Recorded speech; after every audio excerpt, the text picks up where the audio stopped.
Welcome to the Minnesota Stormwater Seminar Series. My name is Andy Erickson. I am privileged and honored to host our event today. I do want to make acknowledgement of the funding for this seminar series. This series is funded through the University of Minnesota Water Resources Center, the Clean Water Land and Legacy Amendment, the Clean Water Council of Minnesota, and is in partnership with the Minnesota Pollution Control Agency and hosted right here at St. Anthony Falls Laboratory. For those of you online, please use the Q&A function within Zoom to post your questions for our keynote presentation and for our expert panel discussion. The title of this month's keynote presentation is called Funding and Technical Assistance for Stormwater Management and Green Infrastructure. We'll start with our keynote presentation. We actually have two keynote speakers today that will tag team this presentation. And then we will have an extended Q&A for the speakers before we take a quick break and come back for a panel discussion with a local expert on this topic. But without further ado, it's my honor to introduce this month's keynote presenters. I will introduce both presenters, and they will hand off to each other during the presentation. Our first presenter is Robyn DeYoung, who is the U.S. EPA's Green Infrastructure and Integrated Planning Lead in the Office of Wastewater Management. And our second keynote speaker will be Travis Ostrom, who is an environmental engineer. There we go, with the U.S. EPA's Infrastructure Resiliency and Finance Center. One thing I learned about both of our keynote speakers that I didn't know before, and that we actually, the three of us, share in common, but in a very different way, is I grew up playing ice hockey. Robyn grew up playing field hockey. And Travis grew up playing roller hockey, maybe not grew up, but played roller hockey and transitioned to ice hockey. So that's kind of a fun fact that we didn't know we all shared in common. So that's super cool. But without any further ado, it's my honor and privilege to turn it over to Robyn to start our keynote presentation and then hand it off to Travis. Please help me welcome Robyn and Travis.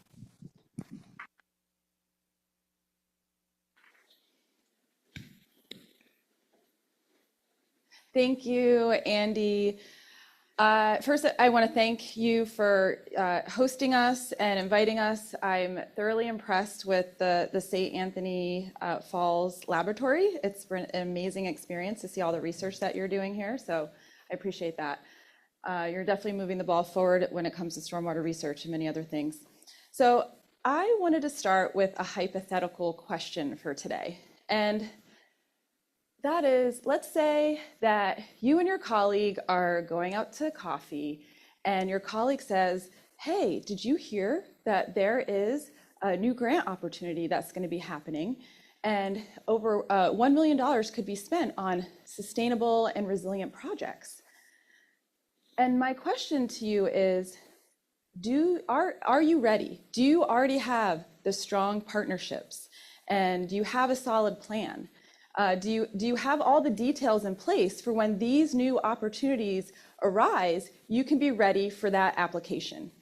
And when we ask that question to many communities, the answer is no. I mean, maybe the answer is yes for you, but some say no. And so this is a place where EPA has been involved with making sure that communities, especially who have been underinvested, are ready to go.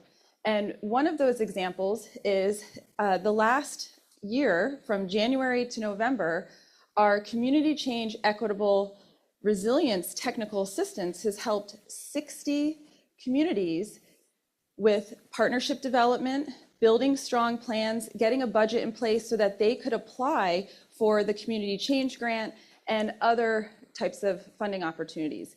And out of those 61 communities, 47 of them included green infrastructure. And so it's important to think about green infrastructure, not only about how it can help stormwater, but what are those broader benefits so that you can be more creative about what the funding and technical assistance is available. I'm happy to announce that just last week, EPA awarded $1.6 billion in funding for 105 projects under our Community Change Grant program. And a quarter of those include green infrastructure, which is street trees, bioswales, green streets, and it's great to see that they can be a part of this resilience strategy to help address some of the extreme weather events that we're seeing and to be more resilient and sustainable under this grant program. And the truth is that planning for stormwater is not as easy as planning for wastewater and drinking water. We were just talking about this last night because there's a lot of nuances when it comes to stormwater, right? There's a lot of other partnerships, and it's a decentralized system. And nature we definitely need to understand how nature reacts to different weather events and all the other inputs and outputs happening. And so one of the things that we have a lot of planning resources, but I definitely want to point out this one planning resource that we have for resiliency, and that's the long-term stormwater planning guide. And what this guide does is it walks you through an integrated framework so that you can think through not just being ready for today, but being ready for tomorrow when it comes to all of the hazards that we're thinking about. Who are the people that you need to talk to, looking at your asset management and seeing if how that can be leveraged so that you can go into the future being more resilient in your stormwater infrastructure. So definitely check that out as a voluntary guide. The other resource that we already have out there that you could download is this land use and green infrastructure scorecard. And this scorecard is a self-reflection or a review. It gives you a sense of looking at what are all the plans that you have in place, what are the codes and standards that might be helping or being a barrier to implementing green infrastructure and protecting water resources. And so this has been used in many different communities to be a centerpiece for conversations around how do we do our city planning, what are the projects that we want to get involved with across our different departments. And so definitely recommend taking a look at that too if you want to voluntarily just score how are we doing right now and see where are those missing links that you could fill in. So today, I talked about what we've been doing in we already have, but I really wanted to focus on the future. And as the national lead for green infrastructure at EPA, I thought it was really important for us to re-up our strategic agenda. The last time we did that was in 2013. And the 2035 Green Infrastructure Strategic Agenda is going to be released right after the new year. So I wanted to give you a preview of what that's going to look like.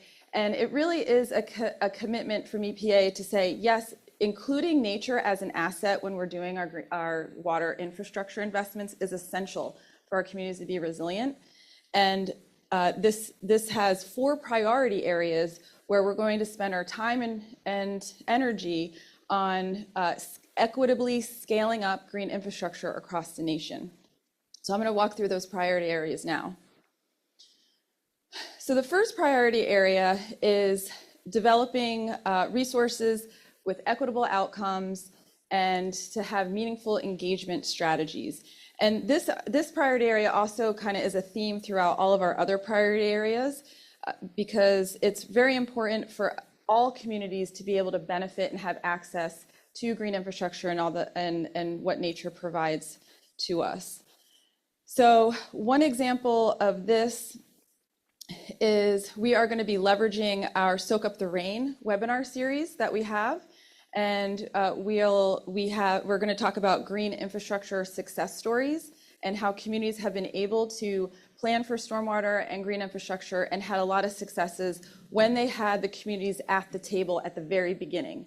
Because it's really important for us to interrupt that business as usual cycle where we're planning, there's a group of researchers or planners, and we're like, oh, this would be a great idea. Let's do this and that. And where should we put the green infrastructure practice? Okay, now let's go talk to the community and see what they think. And we need to interrupt that business as usual cycle, bring the communities at the table at the onset, even lead the visioning so that everything that is happening is culturally relevant. They're able to discuss where are the best places to put some of these green infrastructure practices, not just for stormwater, also for all the other community challenges that they're trying to overcome and the benefits. And so that all of our guidances and a lot of our resources, we're going to think about how we can have those equitable outcomes. And one example of that is I went to Baltimore City. I live in Maryland, so it's an easy drive there. And I really enjoyed talking with the community. I took this picture of a mural from the Duncan Street Miracle Garden because I thought it was fabulous. And the community members were saying that this garden that they have that is a place where they can de-stress. It's a place where there can be healing because they're overburdened by so many different things happening from historical underinvestment. And I thought it was just a beautiful thing that they had control and ownership over this garden, which also provides green space and can help with stormwater management as well as a food garden. And so this is a great example of how when communities are leading the charge, there's so much more that you can get out of the green infrastructure projects. In addition to that, thinking about what is EPA doing to fund some of these things, in 2023, we funded 50 different projects through our environmental justice grant program that is looking at stormwater and green infrastructure and how these benefits can help communities across the US. So again, think about the creativity and the variety of potential funding opportunities that are out there. Our second priority area is supporting Clean Water Act requirements, utilizing green infrastructure. And this is something that we've been talking about since 2008. There was a memo out, and we said EPA recognizes that green infrastructure is a viable option to meet Clean Water Act requirements, and there's a lot of performance data out there that has evidence for that. One survey that, if you haven't looked at it, it's really informative, is the Green Infrastructure Leadership Exchange. They had, in 2022, they did a survey of the state of the public sector for green stormwater infrastructure. And one of the things that struck me is they said that the #1 reason why municipalities implement green infrastructure is to meet Clean Water Act requirements. And so this is definitely a go-to strategy because it's proven and it's helpful when we design things well and we continue to maintain it. A question has come up is like, how big is the need? And luckily we recently released in April of this year a Clean Watershed Needs Survey. And this Clean Watershed Needs Survey looked at all water infrastructure, and stormwater needs were 18% of the total water infrastructure needs. And this is capital investment. It's a bucket for capital investment for projects that are eligible for Clean Water SRF.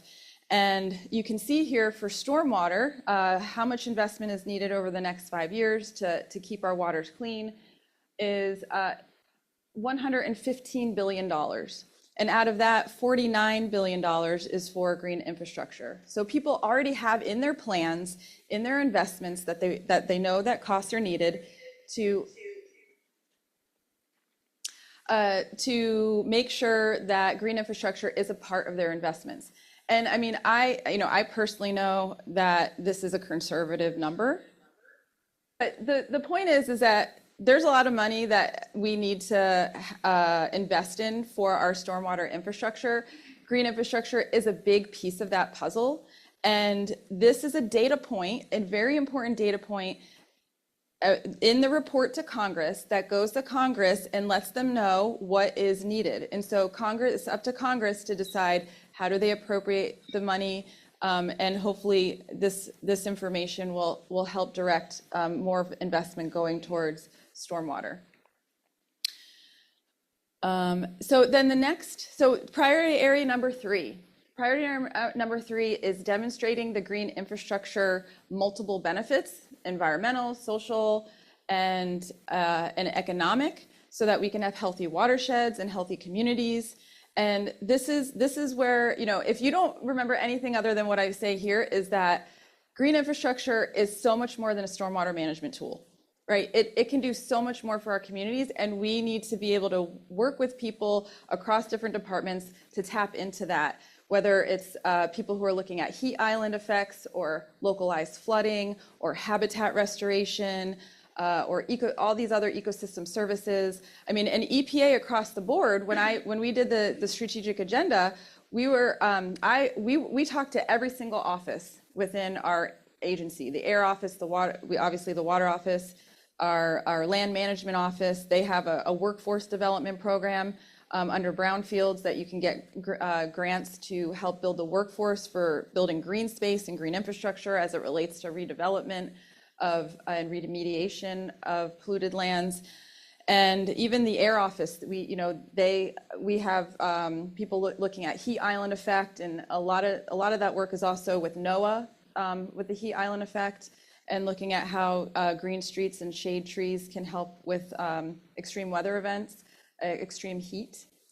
This year, I believe, was the hottest year on record again. So we're breaking records, and we need trees in nature to help us be adaptable.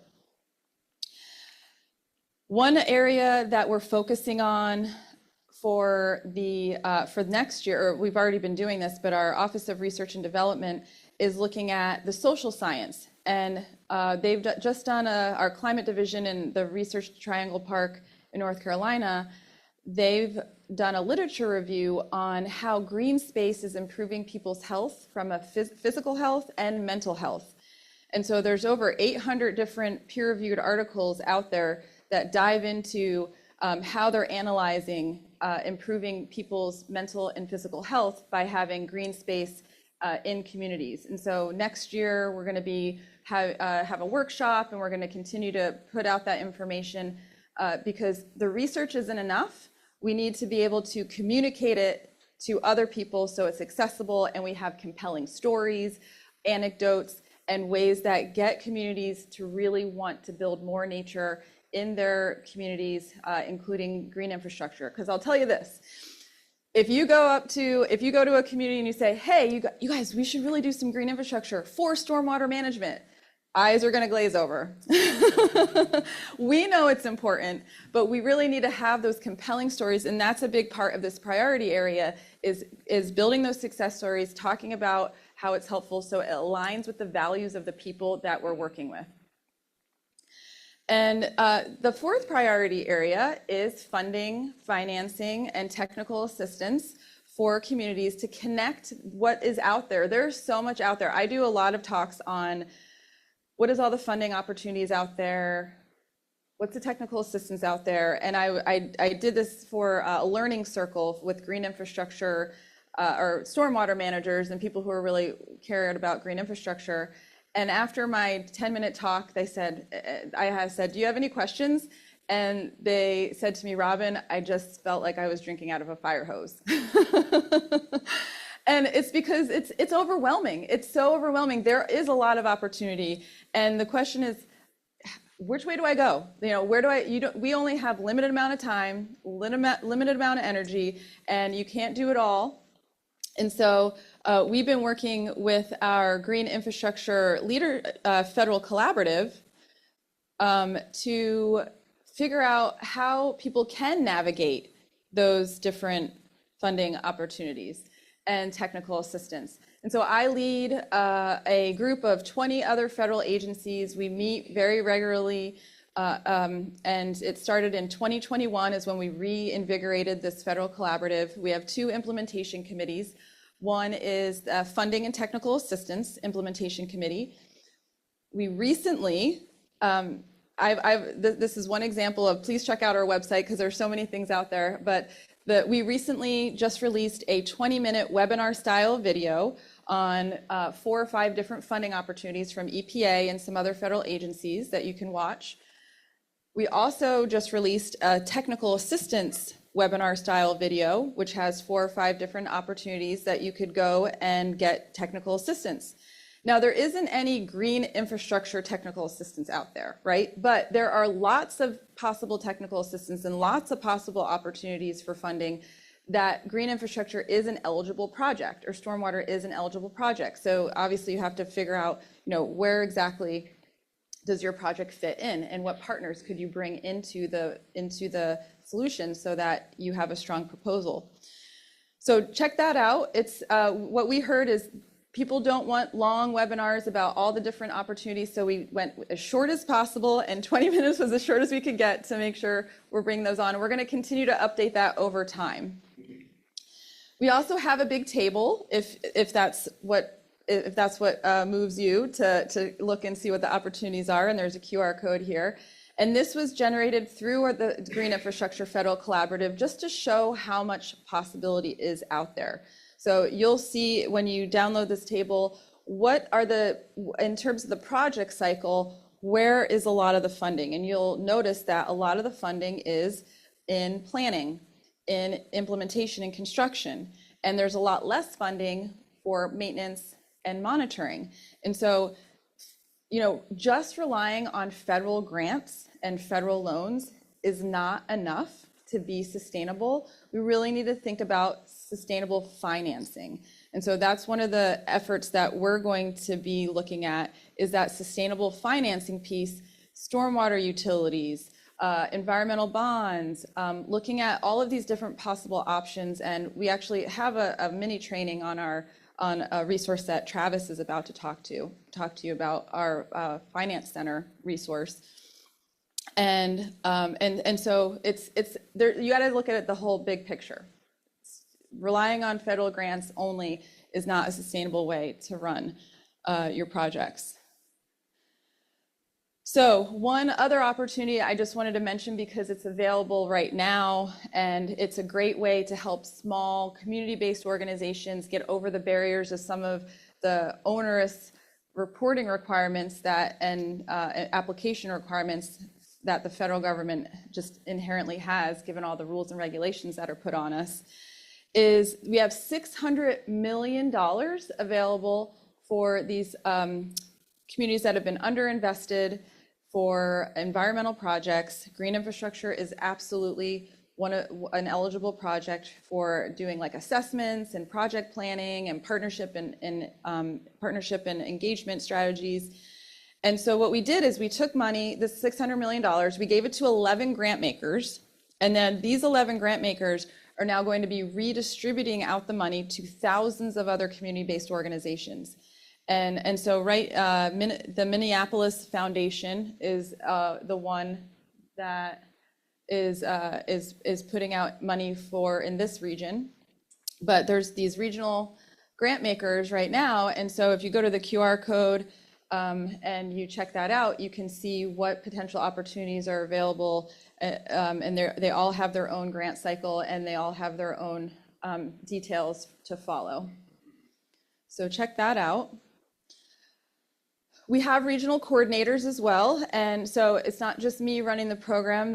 There's no way that could be possible. But these regional coordinators, none of them are full-time. They all are doing other things, but they're very passionate about helping people think about what is potentially available for green infrastructure in your region. There are a lot of experts, many PhDs, lots of great expertise across the EPA. And so I highly recommend, if you had questions, to contact them and talk about what you're interested in and ask them the questions that you have. So I also love connecting with communities. I know I'm at headquarters, but I love getting out there and seeing what's happening on the ground. So if it's easy for me to travel, please reach out. And this is one example of me going to Baltimore and helping them get some water TA assistance, which is a great segue to what Travis is going to discuss. And we worked with them to figure out what was their needs and getting engineering services for them. And we're currently doing a drainage study for this Baltimore community, and because I went there and we talked and we had a conversation and we figured out how can we help, and now it's happening. There's lots of great information to stay in the loop. We're always trying to stay current on things, and so we have a Green Infrastructure Funding and Technical Assistance webpage. We update that every week. And so we have a What's New box, and we try to put whatever we know that's happening in that What's New box, and so you can regularly go back to that. We have a Greenstream listserv. We put this webinar out on our Greenstream listserv. There's about 8,000 or so. We're almost at 9,000, so please sign up so we can get to that 9,000 mark. And so that's where we publish EPA resources that are out new. We just put out a compendium for estimating the methods and tools for estimating nature-based solutions in green infrastructure. that we put that out there. We have the webinars, whatever we know about, we think that would be interesting to be helpful. We put that out periodically. And then if you really want to get inundated with all the possible things that are out there from the federal government on water infrastructure, and that is, then definitely sign up for EPA's Municipal Ombudsman weekly newsletter.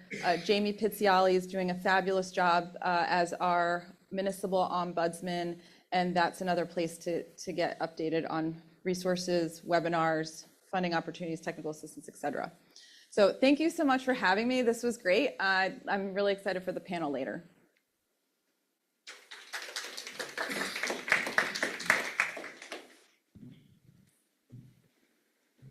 Thanks, Robyn. Can everybody hear me all right? All right, good. All right, so I'm going to continue on and talk a bit about that priority area 4 and expand on this funding and technical assistance part of it that Robyn was talking about.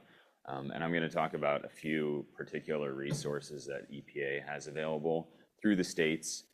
I'm going to talk about some of the funding that's shown there on the left and some of the technical assistance opportunities that are available now. And hopefully we can learn from each other today and talk a bit about how to get more funding for green infrastructure, more funding for stormwater. So the funding at the top there, the Clean Water State Revolving Fund, luckily we have Minnesota's representative for the State Revolving Fund here today, so we'll get to talk with him later, which is excellent. But I'm also going to talk about a grant program and then a larger loan program, which is the WIFIA program. And then I'll talk about some of the technical assistance opportunities that we have. The reason we're here and talking about this is because of this recent large increase in funding that's available, mostly gone through that state revolving funds. That's where most of that money is going. Not a lot of it is going towards stormwater right now, which is why I'm here, because I have that stormwater focus. I'm really trying to connect the needs and the availability and try to overcome some of those barriers, some of those bottlenecks to getting that funding to where it needs to go. Of that $50 billion, about $12 billion is to the Clean Water State Revolving Fund. There's also drinking water state revolving funds. But also a large amount of the funding is meant to go to disadvantaged and historically underserved communities, right? So this is a really big focus to get that, not just loan funding or financing, but also grants and forgivable loans, and to try to get those communities that have never gotten into that state revolving fund, never gotten into that loan ecosystem, to try to get on that path and hopefully get into a more sustainable long-term financing situation. So just briefly on how the state revolving fund works, the revolving nature of it comes from, first, if you look to the top left, you'll see the seed money, this capitalization money that comes from the federal government through the EPA. Then there's state money that goes into it.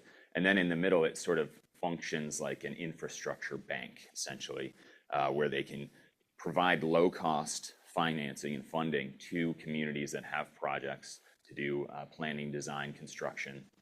It can be from 0% interest rates up to very low interest rates generally, coupled with that principal forgiveness and grants that can all go in that mix. It's very flexible and complicated, but to know that's how it works. But the revolving nature of it is really the clever part of it, is those go into the projects, those loan repayments go back into the bank, then they can go back out and do more good in the world, right? So that continues to revolve. So we talk about this $50 billion that's put in, that's just the seed money. That money, a lot of it is not going to go away. It's going to continue to revolve. So you can actually go to the Clean Water SRF website, the EPA's website, and you can see these historical trends of funding. And it's really interesting to see how it's just increased and increased and increased and increased over the years, right? Because that funding doesn't just go out as a grant and then go and stay in the ground as a pipe. It continues revolving. So that's I think a really neat feature of the revolving nature of it, which sort of helps counter some of the hesitancy that we see, especially in the stormwater world. We talk about loans, right? Typically when I talk to people about loans and stormwater and green infrastructure, people just stop listening, right? So hopefully you're still all with me. But I am going to tell you about a grant program. So you can see kind of the scale based on these ovals here. The Clean Water SRF on the left is a much larger program. There is, though, grant funding available through this program called the Sewer Overflow and Stormwater Reuse Municipal Grants, or the OSG. So it's a much smaller program, but it's specifically for stormwater or overflow, so sanitary sewer, combined sewer overflow projects. So this money is dedicated and it's available, and so I highly encourage people to look into this, and it's generally operated through the same people who are operating the state revolving funds, but contact your state and look into that because it is grant money available and it's just for stormwater. That's all I'll say about that. But the types of projects that you can do is really a whole range, right? The flexibility of it and the range of projects you can do are showing here kind of two extreme examples from bioretention all the way down to large scale storage. But the idea is that we're trying to treat and manage stormwater, right? We're trying to reduce the pollution that's going into water bodies. And the flexibility of this program, that both the OSG and the state revolving fund are really the key features of this. So I really want to encourage people to not get discouraged and not get thrown off by the fact that it's a loan. And it's not something that traditionally has been used in the stormwater space. It's something that can be.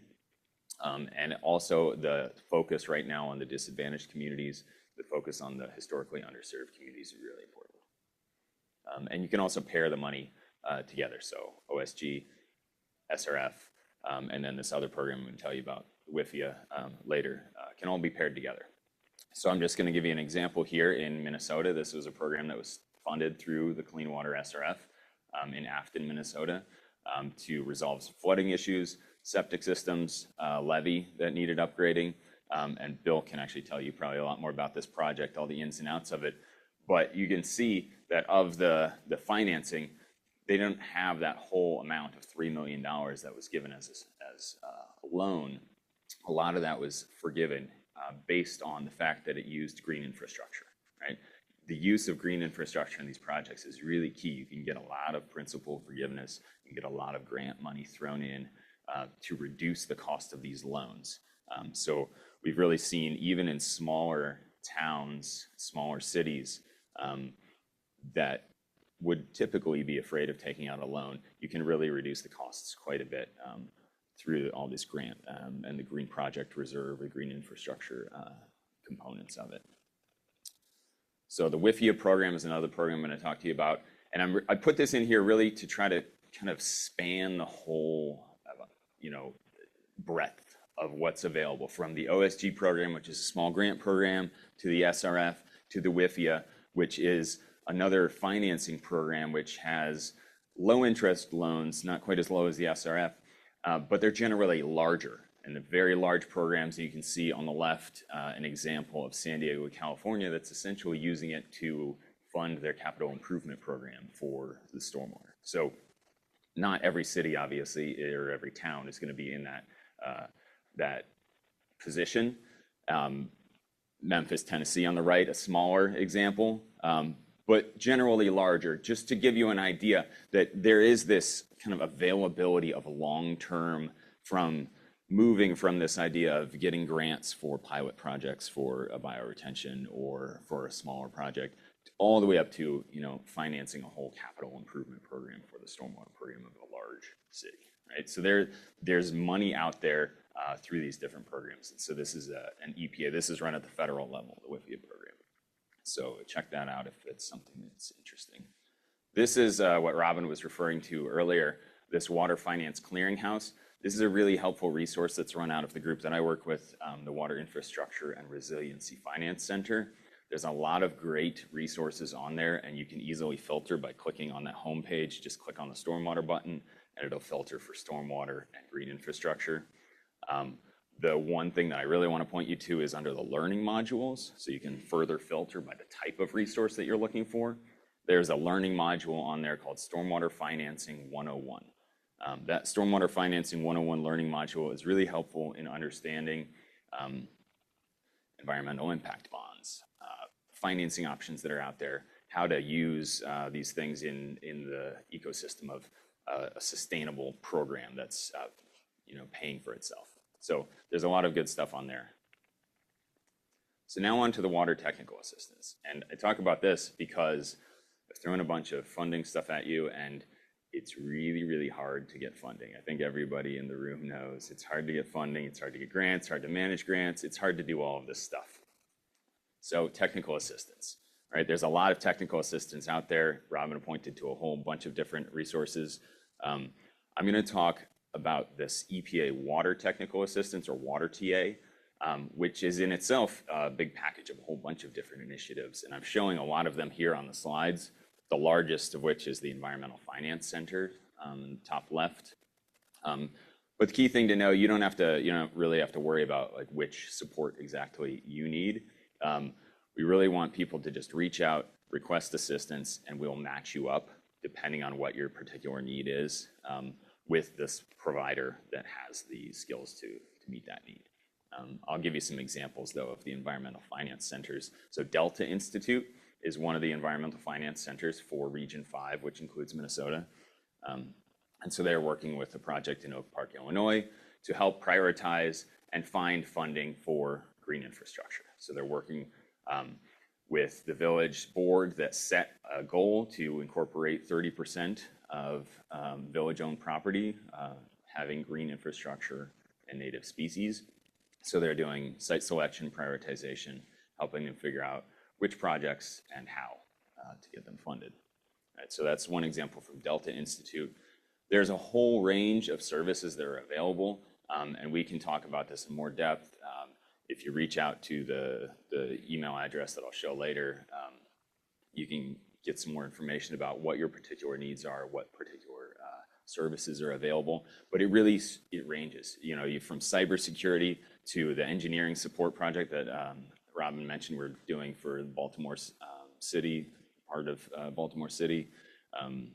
There's all sorts of project development services that are available, from asset inventories to technical, managerial, financial support, and helping that funding application, funding identification process. So another example, this is from the Great Lakes Community Action Partnership, which is another environmental finance center for Region 5. The third one that I don't have mentioned here is Michigan Tech. But Great Lakes Community Action Partnership is working with a community in Ohio, and they started working with them on drinking water. And then through this long-term partnership that they have, is that's one of the characteristics of this technical assistance, that in many cases, these technical assistance providers have long-term relationships with the communities. And so they're working with a drinking water problem, but then they asked, what is your biggest challenge? And they found out that it's actually inflow and infiltration and a storm drainage system that was not working well.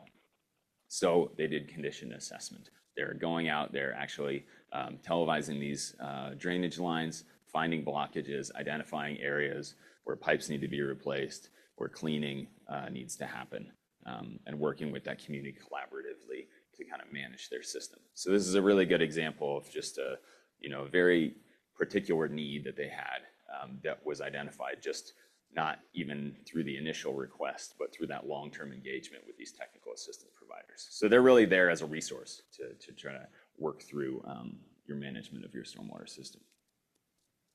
And so I've mentioned the technical assistance providers. Those were the 3 EFCs that I mentioned for Region 5. There are also national environmental finance centers and a number of other technical assistance providers for particular programs.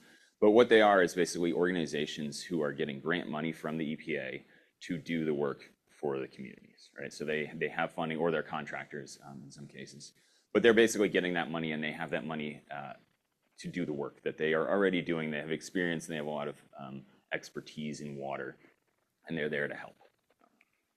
So this is an example from EPIC, which is working in Ypsilanti, Michigan. So they're doing essentially a stormwater asset inventory. So they're helping the city figure out, they're contracted with an engineering firm to help the city figure out where their stormwater features are, build a GIS database, just get them on the path to even understanding what their assets are, what condition they're in, and then moving forward from there. That's hopefully the start of a long-term collaboration where they can then help them apply for state and federal funds to have that long-term vision of improving that system once they know what's there, right? So it's really the whole range of, from getting a project prioritized and funded to just, getting getting from the start of understanding, what do you have out there in the ground, right? It's all sorts of services available. And EPIC is one of the national EFCs that I mentioned.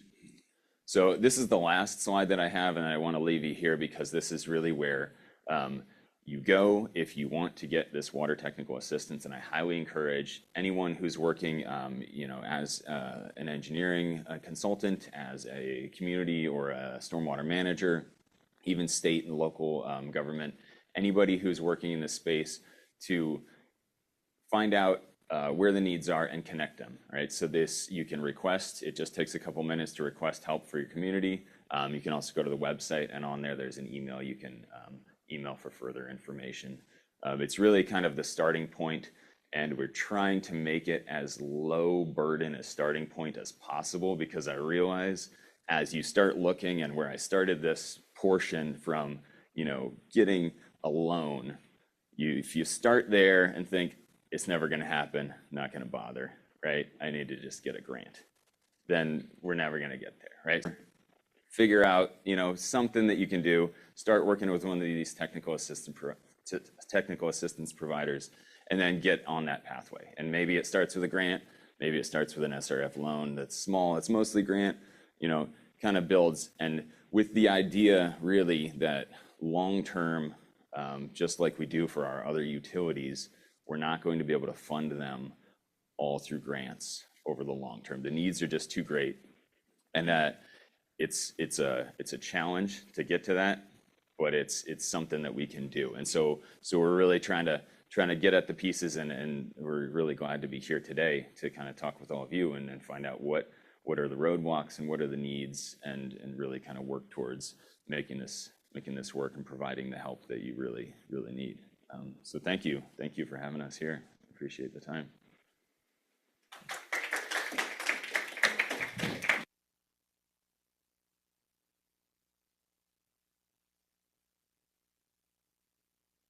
What questions do we have for our speakers today? Who would like to start us off?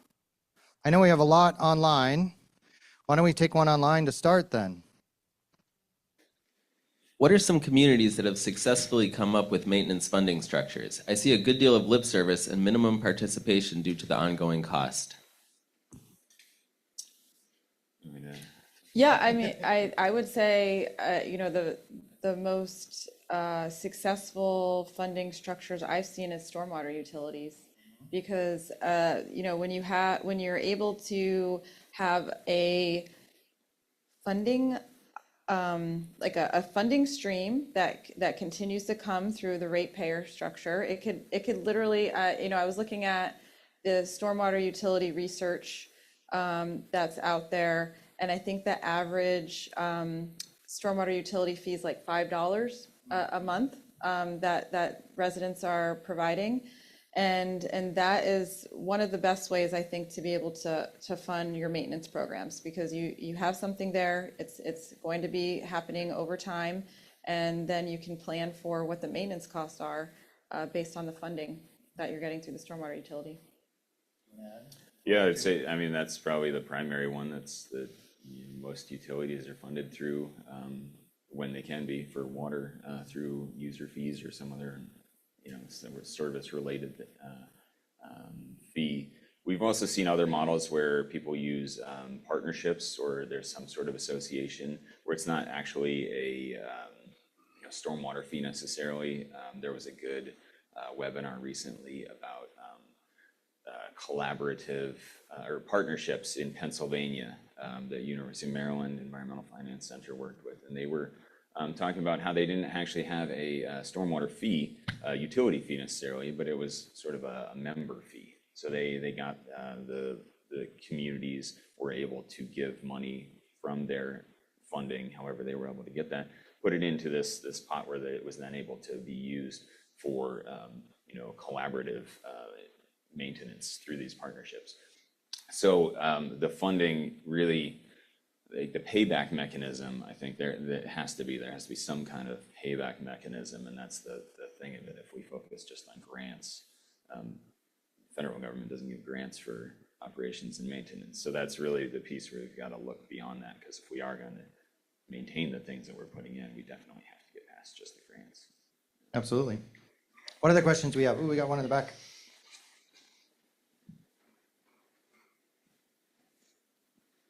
Thank you for the presentation. Piggybacking on that question too, Robyn, you mentioned a lot about like potential multiple benefits of green infrastructure, and it still seems like stormwater and water are the biggest revenue for supporting the maintenance. I was wondering, how do you advise utilities or governments to kind of bring revenues from different departments or different sorts of like partnerships that's not just water focused to fund green infrastructure maintenance? Yeah, I mean, the one thing that comes to mind is when you're looking at urban tree canopy. And it's very possible that there's natural resources, recreation departments, parks departments that really want to, that they have trees on site, they want to put it in their parks, and they might have their own maintenance crew. You know, you don't always have to have external funding to pay for someone else to do the maintenance. Sometimes it's actually cheaper to have people within the organization that they're already going to be at the parks mowing the lawns, or they're already going to be there doing other things. And so getting the training that they need to do the maintenance themselves, that could be, I would say, the partnership with the parks and natural resources, recreation is one great way to think about it. And then, you know, there's air quality benefits and there's heat reduction benefits for trees. So it's possible that the sustainability office in the governor's office really is looking at in the sustainability and more of the wider resilience. And so tapping into sustainability offices and finding out what their plans are, I would say, is another great way. But you know, getting creative is important. So not even just thinking about the local governments, but what are the other nonprofit organizations? What are the other community groups? I know out in Long Island Sound area in New York, they brought in university students who really wanted to do stuff on the ground and learn about green infrastructure, and so they're helping with the maintenance of some of the green infrastructure projects and even helping building them. So I think getting creative that way and bringing students in, and the universities are such a great partner in many different ways. So I would say those are some options. That's great. In-person question? So I would agree with your earlier answer on stormwater utilities, and that's been our experience here in Minnesota. We've got more stormwater utilities than any other state in the country, well north of 200 cities that have them in place. But with that said, the Water TA initiative seems like a wonderful idea. The idea of trying to make it simple and encourage more applicants, et cetera, et cetera. But it hasn't worked here. Our cities are well positioned to chase this money. Again, we've got stormwater utilities, which is essential for a lot of these loans. We have sophisticated cities with good projects. Most of them are relatively small. The state, the PCA, and the Public Facilities Authority have done a great job of changing the scoring system, doing outreach work, putting stormwater programs in place. And yet cities, we also have a really sophisticated and well-staffed coalition of MS4 cities in the state. And yet the cities do not apply for this funding. They aren't even interested. They don't want to talk about it much at all or explore it very much. One of the things that EPA has done on the non-point side is they did an extensive study and report on why only 4% of the CWSRF money went to non-point. The percentage for stormwater is even less. Historically, it's 1.8%. And yet, would it be possible to do a similar study? Would it be possible to include particularly Minnesota, because we're so well positioned, but still not applying? Yeah, I'm glad you asked that question because that's exactly what I hope to do, is that sort of study. And it's very fascinating to hear about Minnesota is not like a lot of other states, right? What you have going on here is pretty fantastic in that sense, where you have a lot of state funding, a lot of state resources available that a lot of other states do not have. So that challenge that you have here is different than in other states. There isn't the ability to get a competitively a competitive project onto the state intended use plan. So that's a different challenge that a different state might have. So that's one thing we're really interested in looking at, is what are all those different challenges in all the different states, and it varies, and trying to figure out how to overcome that. Because here, so it's sounding like your biggest problem is getting that on the kind of the demand side of the communities wanting to take those loans. And so, yeah, we really do want to do that sort of study and look into exactly that, of how the different bottlenecks in the different places can be tackled. And it's really, it's really going to be a state by state answer. So there's not like one, this is the problem, this is how we solve it kind of thing. But that's why we want to do the study and look at a few different states. So Minnesota would be a great state to look at in that study and figure out.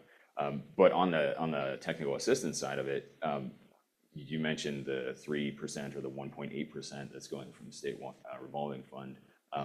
I was looking at the requests that have come in for technical assistance. About 10% of them have been for stormwater, which is higher than I expected, right? But it's still really low. So I think that speaks a bit to the fact that people, if they do have needs, it can help a little bit in that, like, I think of it a little bit like a little bit of hand holding. And so maybe that can help if we can connect the technical assistance to the cities to try to get them onto that funding to financing, I guess, approach. I'll give you an example. I spoke at the Maryland MS4 forum not too long ago. It was mostly smaller MS4s. And there was one MS4 that was there, and the stormwater manager there, who is just one person for a smaller town, which is typical. And she had applied and gotten loans. She was probably the only person in the room who had done that, but she had done it, and she said it was working great and told everyone else, don't be afraid of it. It's working great. So the one MS4 in Maryland, there may be others, but that was, in the room, the only person who'd done it, it can be done. And so, yeah, to your point, I think we want to figure out how to get more of those people. And one insight, I guess I'm talking a lot on this question because it's something that I really am. I literally been in the past few weeks talking about doing exactly this study and working on trying to figure this out. A lot of times there is that champion, and this is not just specific to stormwater or but generally in any sort of development, that champion to really push it forward can be really critical. So trying to connect with those people might be a helpful way to go. But, yeah. So if I'm hearing you correctly, we should talk to you some more. Yes, let's continue this Speaking from the conversation. perspective of the Exactly. cities. Yes. Excellent. Thank you. Very good. Looking at the time, I think we'll hold the rest of our questions for now. We'll save some of those for our panel discussion. Please help me thank Robyn and Travis. Thank you.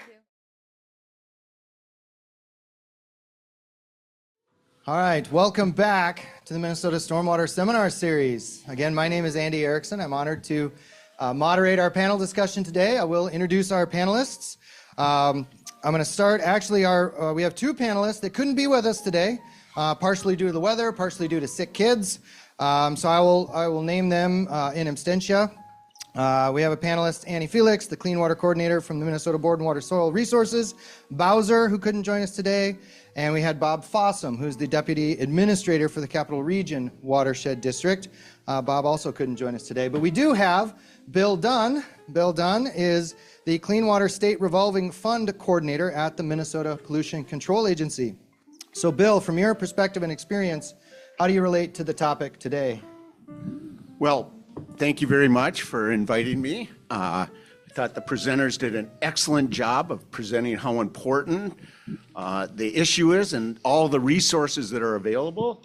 And I guess I stand kind of with my colleagues and hoping that there'll be more demand because we've got resources. It's now just getting people to get into the habit of getting on the cycle and getting projects in the ground. Very, very good. Thank you, Bill. Thanks for that. We're excited to hear your contributions on the panel. As you all know, Travis and Robyn gave the keynote, so I won't ask for their relation. So we're going to dive right into questions. I know online we have several questions from our keynote presentation. Please continue to add questions to the Q&A. If you're online, please continue to upvote those questions. We will ask the most upvoted questions. But if any of our in-person audience would like to kick us off on our panel discussion with a question for our panel, please raise your hand and I will have you ask it. Otherwise, we will take one of the many online. Question on priorities. There's a lot of money out there for housing and transportation, which focuses on expanding density in urban cores, which means, and in Minnesota, they actually passed legislation said you couldn't challenge that on environmental grounds on MIRA.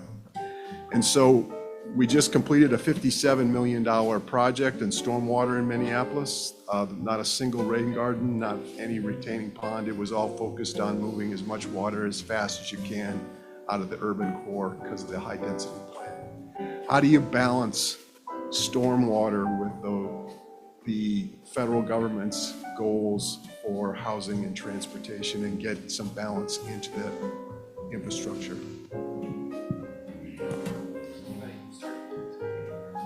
Yeah, I mean, that's a really great point. And I know, and we actually at EPA, we have a transportation liaison in our stormwater office who works with Federal Highway Association and Department of Transportation. And she's a big advocate of green infrastructure and continues to want that to be a part of the solution. And so it is a difficult balance to make. I would say, looking at success stories, I think, is one of the best ways to show how it can work in other areas, especially, when for the federal government, there are, and through the Green Infrastructure Federal Collaborative, there are opportunities through the Department of Transportation's PROTECT grants, and I don't remember what the acronym stands for, or the RAISE grants. Those two are examples of where you can get federal funding to do greenways, other green infrastructure projects for transportation.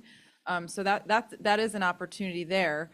But so I think we just need to keep honing in on that message of the importance of making sure green infrastructure and other nature-based approaches are a part of these transportation projects. Otherwise, all that impervious surface is just going to cause problems down the road, right? It's going to cause the flooding and it's going to cause more costs. So, being able to show the avoided costs when we include nature in some of our infrastructure investments could be really helpful to look at the economics of it rather than just the environmental piece of it.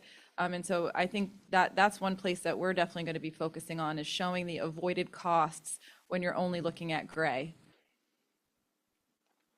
Thoughts?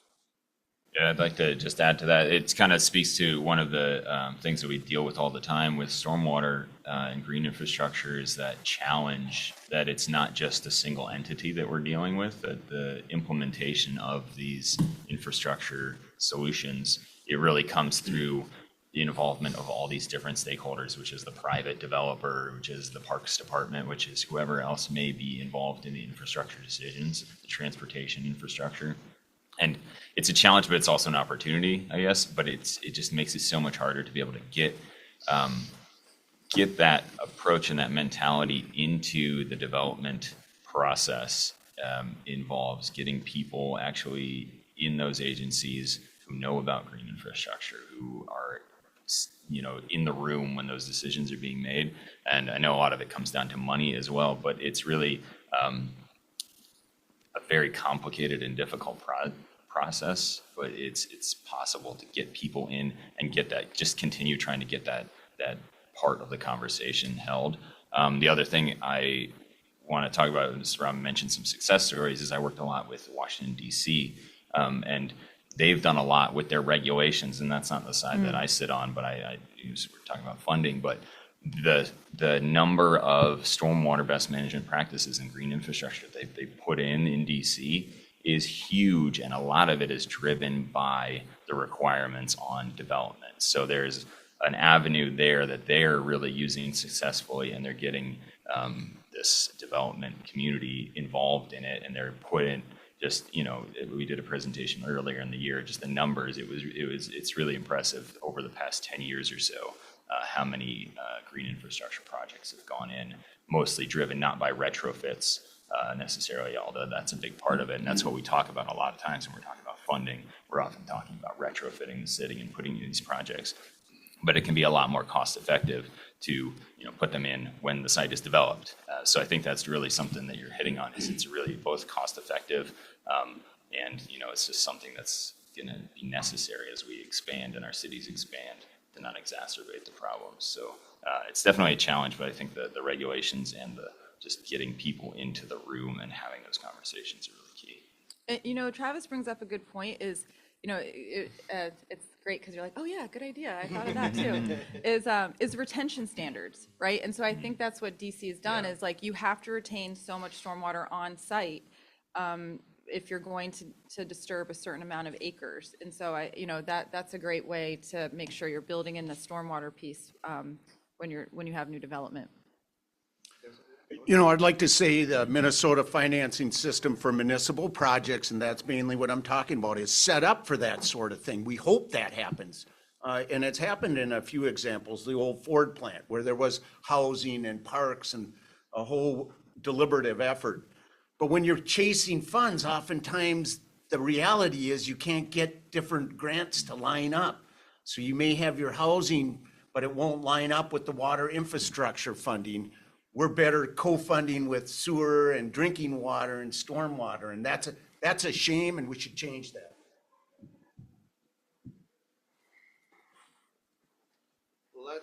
Let's take an online question.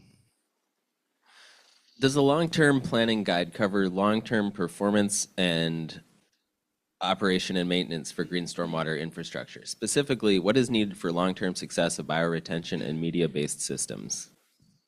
Yeah, I would definitely check out our long-term stormwater planning guide. We have a number of different worksheets, and so it's not just the guide itself, but there's also additional resources along with the guide that helps think through asset management, what your maintenance strategy can be, and I would say a complement to that would be we actually have a bioretention handbook, and the bioretention handbook is great for people who are just getting started, or even professionals who have been around and are experienced in this, and it goes through the life cycle of the bioretention design, performance, maintenance, looking at native plants, and making sure that when you are designing it, you have maintenance in mind. So I think those two are great complements. Other thoughts? Anybody can answer. Wonderful. Let's take another in-person question. It's worth mentioning, because Andy won't, that the University of Minnesota has also published some really useful and important work on operations and maintenance of stormwater facilities and devices. Somebody's got to do it, Andy. So I got a question for Bill, but then also some feedback from the EPA folks. We talked a bit about this lack of demand and too few applications. And one of the reasons that we think that happens is that most of the stormwater projects are relatively small. Wastewater projects are big, stormwater projects tend to be small. And then it's just not worth, in the view of potential applicants, it's not worth the trouble of doing applications, but also the extra administrative burden of federal funding to try to do it for these relatively small projects. What's interesting in Minnesota is we have at least two that I'm familiar with, slightly, where we're using CWSRF money very deliberately to fund large numbers of small projects. So I'm thinking septic and agricultural BMPs. So there's a good-sized chunk of CWSRF money that moves to a state agency, and then the state agency administers a process with a very low administrative burden to distribute that money out to numerous small projects. So after all that, long-winded as usual, Bill, is doing something like that for stormwater appropriate? If it is, what should we do to make it happen? And how would EPA view such a new program for stormwater funding with favor? Well, Randy, thank you. And I did hear the question in there. So Randy is referring to a sub-account of the SRF, actually two. One's run by the Department of Agriculture and one's run by the Pollution Control Agency, and both are targeted toward non-point or non-MS4 type projects. And they have very healthy balances that have the repayment aspect that Travis mentioned is so important to the loan. So they are there, they are available. And Bowser isn't here. And we hear Minnesota's special, and it's special because we dump a lot of state money in both point and non-point stormwater, and other states, like our neighbors, on all sides, they don't do as much. And that is a state commitment, and we're taking advantage of it, and we just need to build it so they understand we can do 80% grant. I don't know why people don't want 80% grant. Sounds like a pretty good deal. So all we could say is that there's an annual cycle and people should get on board. If you have non-point, we've got programs for it in more than one agency. Duplication is good because they're different models and they're funding different types of projects. And then if you're large scale, then look toward the PFA, because if you're talking $1 million, we're the ones you want to be working with.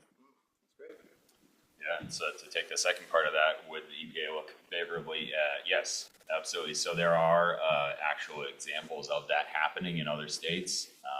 So Robyn mentioned in Ohio with non-point source, but there's a document on Clean Water SRF's website. It's called non-traditional eligibilities. So it's kind of gets at those, not drinking water or wastewater treatment plant projects, but those things where you're talking about where sometimes it's too small to really justify the administrative burden. And they have all sorts of mechanisms that they're suggesting that could be used to bundle projects, or to have a wastewater authority apply if they're already coming in for an SRF loan, to tack on some stormwater work with that loan, so it's not a whole separate thing that just the stormwater entity is doing all the administrative burden. We're working with that in Baltimore City right now. The example, we're working with the community directly. The community is not necessarily going to administer those funds and apply for their own SRF application, but in partnering with the city, and the city has experience with the SRF process. So there's all sorts of absolutely flexible and innovative and creative ways to try to do that. And EPA definitely encourages that. So yes, thank you for bringing that up. Any other thoughts on that question? I'll just say that we were interested in looking at which states provide the most funding for green infrastructure, and so we have a map. I didn't show it today, but of where all of the funding's going under the Green Project Reserve since let's say 2009 to now. And if you look at the total amount, it's about $2.6 billion have been spent on green infrastructure from 2009 to 2023. And then when you disaggregate it by state, I don't remember all of the states that have the highest, but I know New York State was one of the highest. And they also have a dedicated funding stream for green infrastructure projects and stormwater projects. And so I think it makes sense to have something that you can carve out and have those types of programs so that it's tailored to those specific projects. So yeah, absolutely. Since headquarters is here and the state is just one state, that sounds great. You know, your map would be a nice colorful thing, and Minnesota might even be some shade, but it wouldn't have all the state dollars put in there. And then everybody looks at this national map, even people in the audience, and they say, why aren't you putting more money there? And I'd say because Green Project Reserve in Minnesota is only 25% principal forgiveness, so you got a 75% loan. Hey, 1.5% interest rate, that's a good deal, but not good enough. They want 80% grant, which is our program. So we like it maybe having state dollars included in a footnote somewhere to motivate other states to take the action to tax their citizens to invest today for better water tomorrow. That's what states should be doing, and we appreciate the money you're sending. Send more. Thank you, Bill. That was an in-person question. Let's take another online question. Soak up the rain and green infrastructure often implies a heavy focus on infiltration for stormwater control measures. Many areas do not have the ability to infiltrate. How is the EPA addressing the more complicated and sometimes more costly application of green stormwater infrastructure in treatment scenarios where stormwater is filtered and discharged? Yeah, that's a great question. I can take that. And green infrastructure practices don't have to be infiltration practices. I mean, there's many of them out there, but there's also water reuse is a big way that you can look at green infrastructure practices as well. So many cities have rain barrel programs where people are getting free rain barrels and able to capture the rainwater and then reuse it for non-potable activities, and even cisterns or green roofs. Those are all great practices. So I would say you got to check your soils, you got to know where you can infiltrate, and then get creative on what's possible.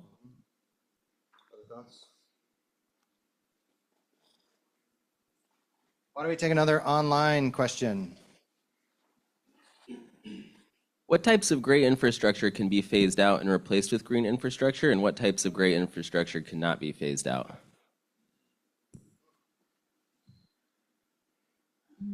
That's a tough one. Yeah, I mean, we need to keep our pipes in the ground, so we definitely do not want to phase out gray infrastructure. I feel like this is an interesting question, and I would want to reframe it a little bit and think about not one or the other, but how do we have this hybrid approach? Because I feel like if you think about the span of all gray to all green, I'm a big believer, and you got to think of how they can work together. And so if you're building, if you are having if you have a new investment and you're thinking about what size pipes do I need, and you're not thinking about how green infrastructure could be a part of that, then you might be oversizing your pipes. You might not think about how infiltration before the water goes into your system could help reduce the costs overall. So I don't know how you could phase out one versus the other, but I'd rather think about it as more of like a hybrid approach so that you can manage the stormwater where it lands first, and then think about how it fits into the stormwater system. So that can help with reducing combined sewer overflows, for example, and even looking at downspout disconnection. We actually there's this one example, Boone, Iowa. We were looking, they did an integrated plan, and they had to upgrade their wastewater treatment facility. And what they found is that everybody was putting their stormwater from their downspouts into the system. And that was causing major issues. And so they had a program in Boone, Iowa, where they said, okay, we need to make sure, this is a requirement now, we need to disconnect our downspouts so they do not go into our water system, into the pipes. And so they did that first, and then they upgraded their wastewater treatment facility. And so, and downspout disconnection is technically a green infrastructure type practice because you're taking the water out of the system in a way and you're putting it on the grass. And so that ended up, I forget how much money they ended up saving. It's in our case study, but it was tens of millions of dollars that they saved because they got water out of the system and then they upgraded. And so I would say that's a great way to think about how these things can work together. I would say if Minnesota's done anything that hasn't been correct in the beginning of the stormwater funding, which really started in 2010, up until then, cities were kind of on their own. The state really wasn't in the game. And we had on those non-point at Bowser and PCA and PFA programs, you had to have treatment. That's a good thing. We like treatment, of course, because we want to have better water. But now we have a program that is geared toward just conveyance. It can have green in it too. But we recognize that, and the PCA recently stood up the program with limited funding, just a drop in the bucket. We need more, but now we have a fully balanced, you can go after climate more driven, or you can go after the green. So hopefully we'll see more business. And I would love to see concrete channels, turn into more bioswales. Vegetated, right? yeah. Yeah, vegetated, Absolutely. yeah. That'd be great. Yeah, just like that. Yeah, there's some that are like directly interchangeable, like concrete channel to a bioswale, but also to kind of reframe thinking about the purpose of them. You can't expect every green infrastructure just to do everything that a gray infrastructure is meant to do, but you certainly can't expect a gray infrastructure pipe to do everything a green infrastructure is meant to do. So we have to kind of think of it. We talk obviously about stormwater a lot because we're here at the stormwater seminar series, and that's what we all do, but that's not what green infrastructure is just for. And so I think it's really helpful to think of that opportunity of looking at green infrastructure, of all the different things that it can do that a gray infrastructure cannot do. And we can't expect the green infrastructure to do everything the gray infrastructure can do. But we really need to take advantage of that, integrating that into the other types of, departments in the city's programs, the parks that are trying to green the city, the urban tree canopy, all these benefits, the heat island stress, all these things that are important to a city. And especially looking forward into, if we look back, I was using some presentations that I give, this map of the expanding metro DC area as it just kind of spreads and sprawls across over the past 20, 25 years. And a lot of the effort that we've been doing in the green infrastructure and the stormwater management has kind of been offset by a lot of that increase in imperviousness. So I think we have to think about that in that context as well, is that if we're not sitting in a stagnant equation here, we're not just sitting there with this as the city that we're dealing with and we're trying to replace the gray infrastructure with green. We're thinking of the cities that are just going to continue changing, and we want to look at how they're changing, and gray infrastructure versus green infrastructure should be thought about in that context as well. And I just want to actually expand on something Robyn mentioned, but the case study is that downspout disconnection doesn't just apply to sanitary CSO disconnection and other system disconnections. If you're thinking in watersheds, that can also reduce how much stormwater treatment infrastructure we may need. Because if we can route those onto green spaces and onto lawns and stuff, that can infiltrate, and we have reduced volume reduction right there. So that can also save money in the rest of the watershed. Do we have another question for our panelists? Yes, please. Thank you for coming to snowy Minnesota. So this is more for Travis, but for all of you, of course. Hearing about all the grants available, one of them is the Stormwater Overflow Sewer Grant. And one wonderful thing we have here in the Twin Cities and beyond is separated systems. And I don't know, Randy, when did we start that? Early 90s. Early 90s. Yeah. And so I'm thinking, we're not going to be eligible for any of those funds. But I'm wondering if we are. And I think about, again, this just leads into that last discussion. Like, since the 90s, and how many of these systems are already starting to fail, and so we need continued maintenance both above ground and below ground, as we know. So I'm wondering, how could those funds be applied here in the Twin Cities? That's, the Metropolitan Council has managed this awesome system. I think it's awesome, but it can be better. It can always be better. Yeah, that's so a good clarification. It's for overflow, but it's not just for overflow. So it can just be for stormwater, right? So even if you don't have a combined system, it can be for a separate storm sewer projects, Or the other part of that is that overflow happens not just in combined systems, but also in sanitary sewer systems. We get a lot of the technical assistance requests that come in, and a lot of that work is through addressing inflow and infiltration issues, where there's those connections that aren't, intentional, but still exist between the storm sewer system and the sanitary sewer system. So where you have those overflow issues in, and I think there was a slide I didn't include, but I think Lafayette, Minnesota had a project where they were looking at INI issues for their sanitary, and they were trying to resolve those issues of keeping the stormwater out of the sanitary. So yes, the OSG program can be used just for stormwater, but it can also, even if you don't have combined systems, looking at those INI issues might be a good way to go. And the Pollution Control Agency does run that program. It's a state allocation. It's based on a formula that Minnesota doesn't do very well on because we invested our state money and solved the CSO problem, so we don't have as much demand as Wisconsin does. I know 40% is from Wisconsin. Hi, Badgers.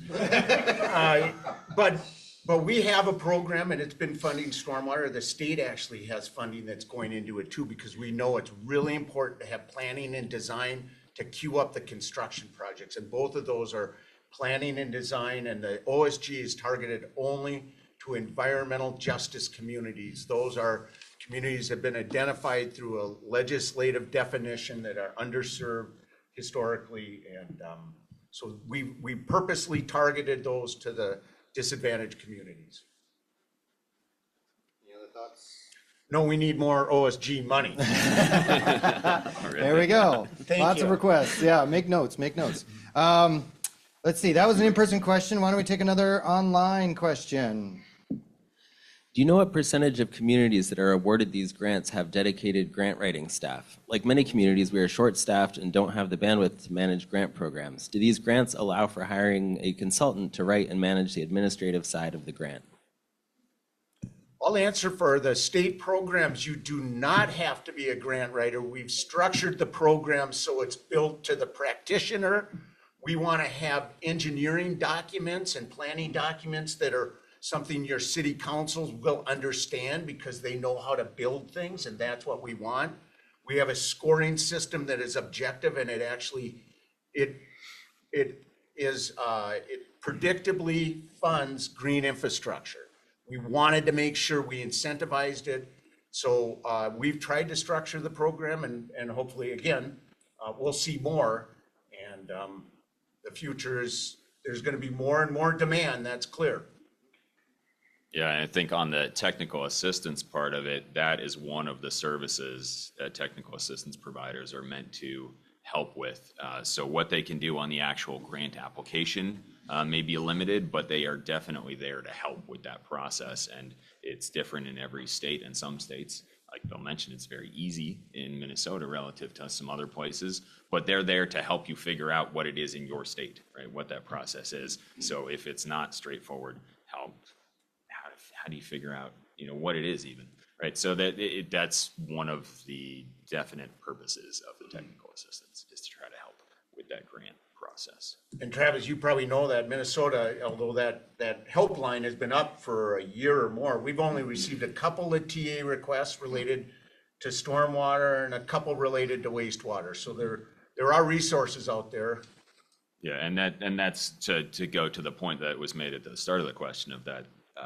Not every community has a grant writer on staff doing all of this work, and it's a lot of work. So this idea of having an organization with experience to help supplement the limited resources, human resources that are available, that's part of it. And I would put in a plug to look at our on the Green Infrastructure Federal Collaborative webpage that EPA has, our 20-minute webinar-style video on technical assistance, because one of the ones that I think would be helpful is the Environmental Protection Network. They're supported by EPA alumni, and so they've been able to do more in terms of helping apply for grants, and because they don't have the restrictions that we have for ethics reasons. But yeah, there are some communities that have grant writers. Yes, that is true. But there are many that do not, and they're still successful. So I think, thinking about the partnerships and using some of that technical assistance can help you get to the next stage. And I will say, just for everybody that's online and if you're in person, if you registered for this event, we actually are sharing all the questions you're asking with our panel members here. And so we will, realize there's a lot of resources and things that we're mentioning that are, not easily accessible or you can't Google it fast enough. We will have a Google Doc that will be shared with our registrants as a PDF, and we'll try to include as many links to these resources as we possibly can. So don't be afraid if you can't Google it fast enough. We'll try to get that to you. Question in person. So for once, I'm not going to ask a question, but I wanted to put in two comments. One is on the side of writing grant applications. I used to work for a good-sized consulting firm, and consultants are often eager to help communities write grant proposals. Consultants love to see their communities get funding. And so if you're a community that's struggling in that regard, you may want to talk to a consulting firm to ask for some assistance. Bill also referenced the allocation process for the OSG program.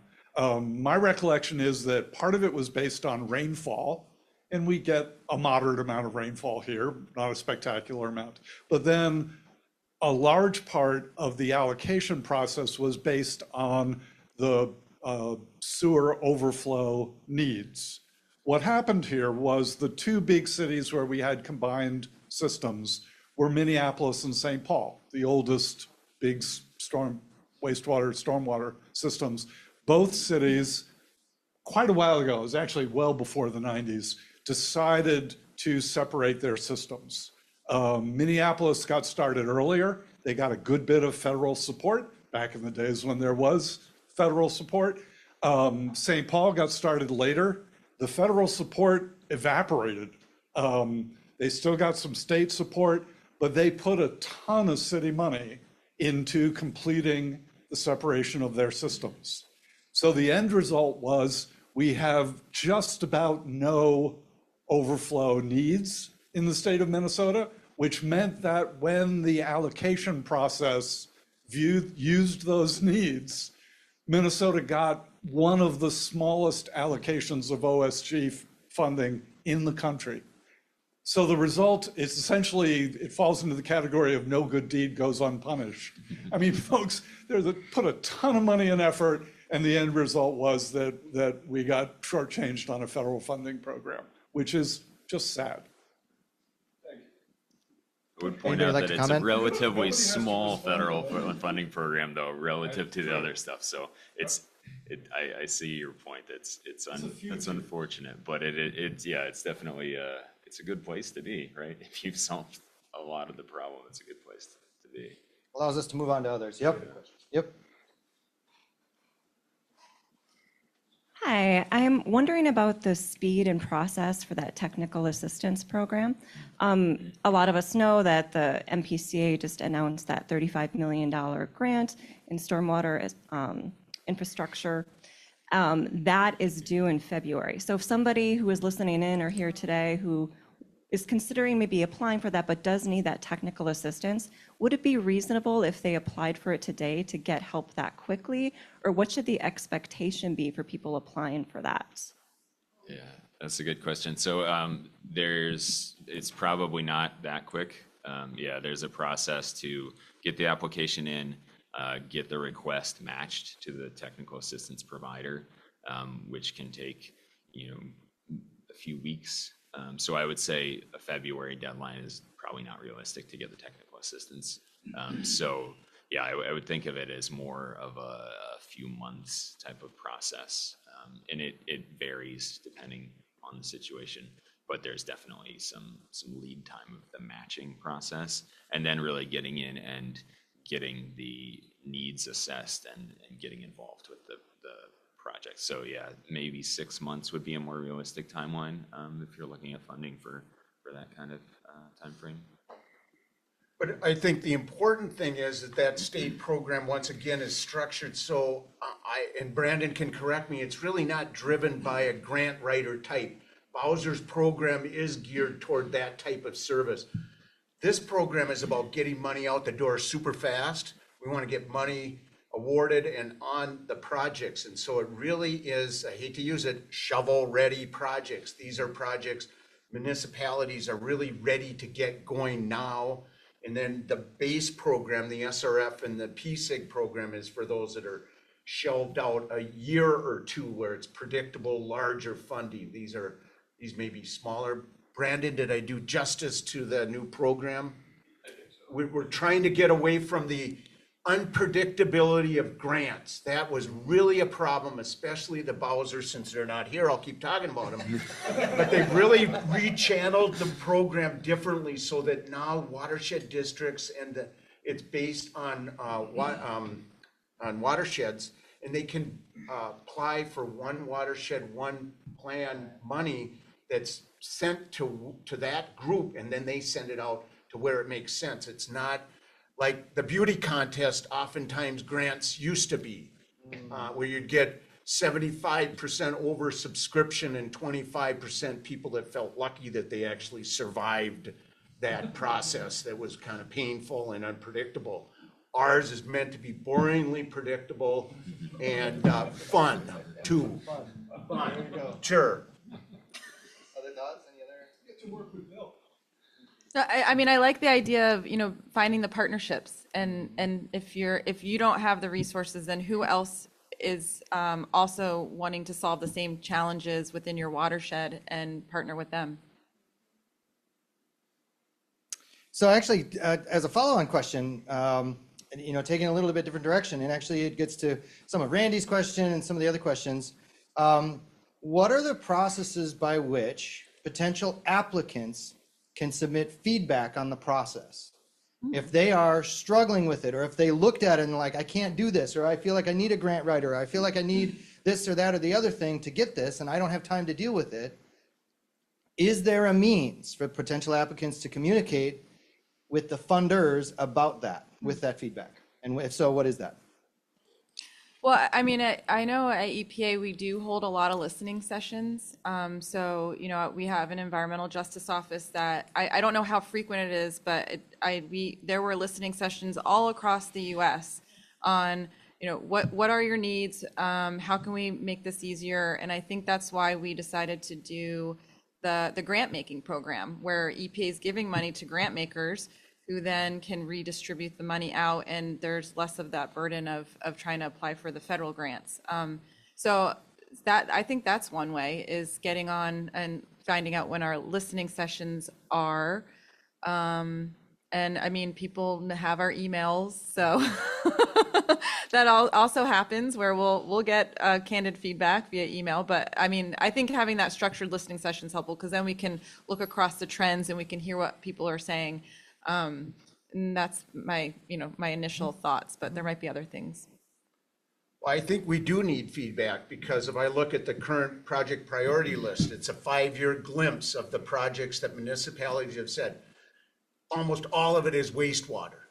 There are 20 stormwater projects for a measly $99 million. There's clearly more than $99 million out there. Right. So if we're not getting municipalities to apply when we've got, I'm saying again, if you're doing green infrastructure, you're going to score above 40 points. And if you're an MS4 with a waste load allocation, we got state PSIG grant 80%. We're going to balance it out with GPR, take 25% off. And in the end, $10 million projects is going to be $2.4 million repaid over 20 years. Robyn, you started with a hypothetical. Yeah. My hypothetical is, if we're offering limited costs, no one's ever been injured through the application process, and we've got funds that are waiting and we can't get people to apply, then somehow we gotta change things, because that's a pretty good deal. 2.4 for $10 million of something that is gonna be leaves that your citizens love. And it's always about something other than stormwater, but stormwater is what we fund, so it is in the end. They come in and they solve a couple of social issues and they get water treatment. And that's what we wanna do. Other thoughts? Yeah, that's a really good point about so many pieces in place, but there's some piece that's missing, and we really want to know what that piece is. Yeah, and it might be different in different places. And I have the advantage of sitting in this group called the Water Infrastructure and Resiliency Finance Center, which kind of goes across different groups within EPA. And so we have a little bit of flexibility to kind of figure out those answers. And so that's what I'm trying to work on in stormwater. So I want that feedback. And so as I mentioned in response to Randy earlier, that I'm working on that, and that's part of why I'm here and trying to learn, in Minnesota, what are the pieces that are missing, and in other places, what are the pieces that are missing. So we want that feedback. You have our emails. There's also a waterta@epa.gov. I don't monitor that inbox, which is why I'm giving that out. If you have, so sorry everyone who's monitoring that. But a real person is not there are people who I work with who will forward it on to me if it's relevant.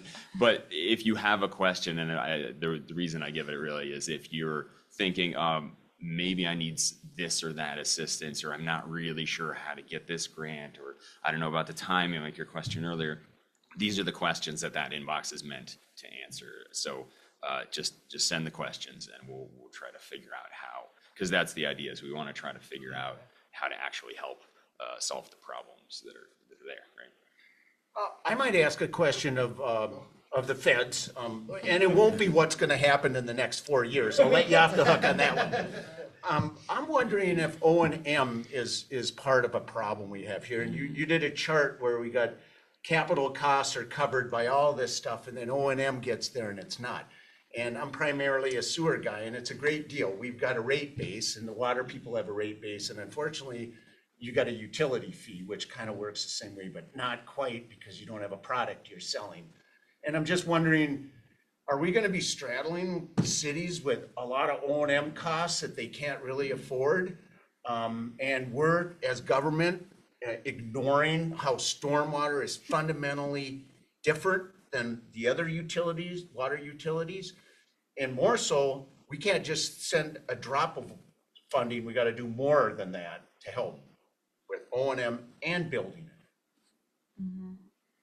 Again, my question on behalf of is O&M for green infrastructure a deterrent from actually making the investment because of the fear of how it will age and necessary maintenance? Mm-hmm.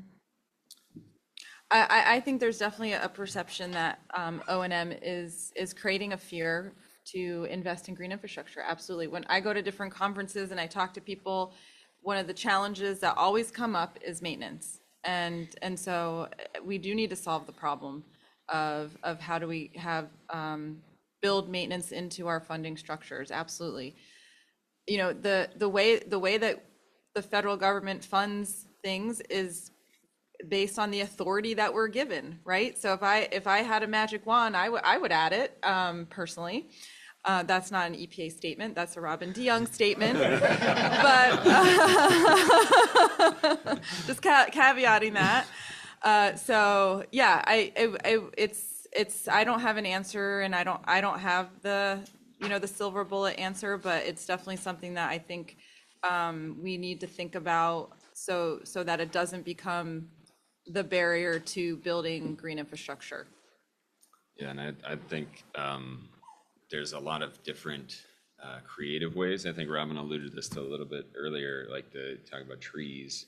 It might not be the stormwater people who are going out trimming the trees that are doing the stormwater work, right? So that same complexity of all the different cooks in the kitchen, in the stormwater green infrastructure kitchen, it's kind of also produces an opportunity, but it's a hard opportunity to take advantage of, to get those same different, integrating all those different factors in. But it's one way to go. I think there's also a lot of opportunity in the modern technology of being able to track where our assets are and track the conditions of them and kind of building that in from the start. I think there's a lot of potential there to be able to, it's definitely a fact that it's a lot more complicated to put a bunch of things distributed throughout your city than to put one thing at the end of a pipe. And that's a challenge. But it's not a challenge we can't solve because we do all kinds of maintenance on all sorts of infrastructure all over our cities every day. But it's different. The green infrastructure maintenance is different than what we've been doing. So like permeable pavement, I think, is an example that every time we talk about permeable pavement, always you can guarantee there's a question about operation and maintenance and clogging and all that for a permeable pavement. But you can do it. You can maintain a permeable pavement. There's all sorts of research out there. It's just different than the maintenance that you've been doing on pavement. And pavement is a major thing that needs to be maintained in a city. And it's probably, I always thought when I used to work for a county, I thought that was the number one thing if you want to stay in the political power. Just make sure you fix your potholes, because you really that's the thing that people notice most of all. So we do a lot of maintenance on our infrastructure. So I just encourage thinking creatively about the changing landscape of the maintenance. And if I could add, you gave me another idea. Is I like to think of maintenance more as a workforce development opportunity. And USDA, Forest Service, they have a lot of money related to local workforce development for urban, the urban tree canopy. And then now you're providing a resource and a source of income to your local residents. Some community-based organizations or community groups, they want to maintain their green infrastructure. It's a pride thing to, I bike to my local library and I see this beautiful rain garden. It says maintained by the Friends of Olney Library, and I'm like, that's it, and it's wonderful. So there is altruistic ways to think about it and ways that we can build the local job workforce. Green workforce. Philadelphia has done a really good job with that and having livable wages in Philadelphia because they are focused on that local workforce development. So I think we think creatively and we can make it work. Do the librarians go shh? Only inside the library. Yeah. There we go. That's right. I actually just want to highlight, I know Randy mentioned previously, we've done quite a bit of work on assessment and maintenance, and we provided a number of resources. And I think your question, Bill, is really important because a lot of people don't realize that the cost data, there's a lot of cost data actually out there, but they don't realize how much that maintenance burden becomes. We don't really have good numbers on that. We haven't historically had good numbers on that. And we have some data, we have some publications that are showing for some stormwater practices, your total investment in maintenance, operation and maintenance, can exceed your construction investment within 5 years. So if you have a 20-year lifespan, you can actually spend quite a bit more on maintenance over that lifespan than you would on construction. Other practices, it could be 10 years, it could be 20 years, it depends on the size of the practice, the type of the practice. But the point is, we get a lot of funding and grants and opportunities to build stuff. And to Bill's question, if we don't have equal or even quite a bit more funding available for operation and maintenance, you're stuck. The cities are stuck, right? So I just wanted to comment on that and add that. I think the city should come and pay for the capital project and use their stormwater utility to pay off the loan and grant, and then use it for O&M, because if you don't get the capital thing built, you're going to be in a deeper headache than at all. But is that enough? That's the question. And I don't know if people are budgeting enough or thinking about the fees enough to really cover the maintenance burden.